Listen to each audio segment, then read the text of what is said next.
नमस्कार जय जगन्नाथ। आज गोटे विंटर हेयर रेमेडी नहीं आसी जहाँ आम शीत दिने निहाती मासक 2 ରୁ 3 थर यूज करें हेयर फॉल डैंड्रफ आमर जो हेयर रफ हो जाऊँगी से मुक्ति पाइबे। मुझे अरुआ चाउल नहीं मो हाथ में मुठे अरुआ चाउल नहीं भल कि धोईकी 3 ରୁ 4 थर धोईकी आप चाहिए उषुना चाउल भी नहीं पारे तो शीघ्र हम बोली अरुआ चाउल नहीं भल कि धोई देकी 2 ରୁ 3 घंटा बतुरे तापर मेथी नहीं मेथी रे प्रोटीन भरपूर थाए जहाँकि तादर औषध गुण थाए जोटा कि चुट्टी हेल्दी एंड स्ट्रॉन्ग करता है। आपको यूज कले ना आप हेयर फॉल पूरा कमी जाए आ रूपी समस्या भी दूर होता है।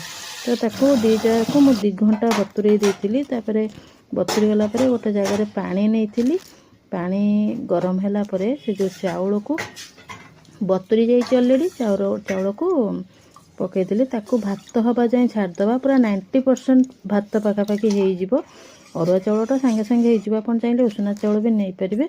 तो मोर जल्दी हम बोली मो अरुआ चाउल नहीं तो ये देखो भात पखापाखि हो आसला होगला पूरा ठंडा करने छाड़ीदे कारण सांगे सांगे ग्राइंडिंग हेबनी ना ठंडा करने छाड़दे। तो से ठंडा है भितर मोर मेथी नहीं जाऊँगी मेथी भी बतुरी गला 2 घंटा है मेथी नहीं गली तापर आपण नेबे मंदार फूलटा निहाती दरकार। मंदार फूल हेयर पाई स्किन पाई बहुत उपकारी। आपण स्किन ने भी मंदार फूल पेस्ट लगे पारे मंदार फूलर पाउडर भी मिलूँ। तो बेटी मंदार फूल मेथी ग्राइंडिंग कर सारा पर ये जो भात जो करके रखी ताकू ग्राइंडिंग करदेली तापर आपण मिक्स कर दे कि पूरा भात चामच रे फेंटी देबे आदरा किछि मिसेबा दरकार नहीं कारण मु लगेबा पूर्व मन रखिथे टिके ऑयल मसाज करेंगे टिके उषुम ऑयल हेयर रे मसाज करेंगे आपको अप्लाई करने पूर्व मन रखिथे।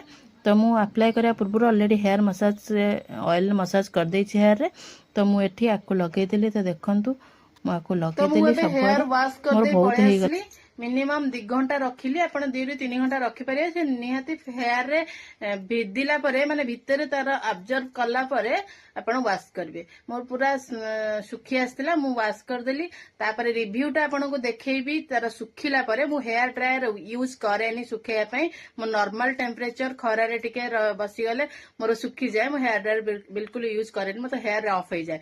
तो ता रिव्यू देखिबा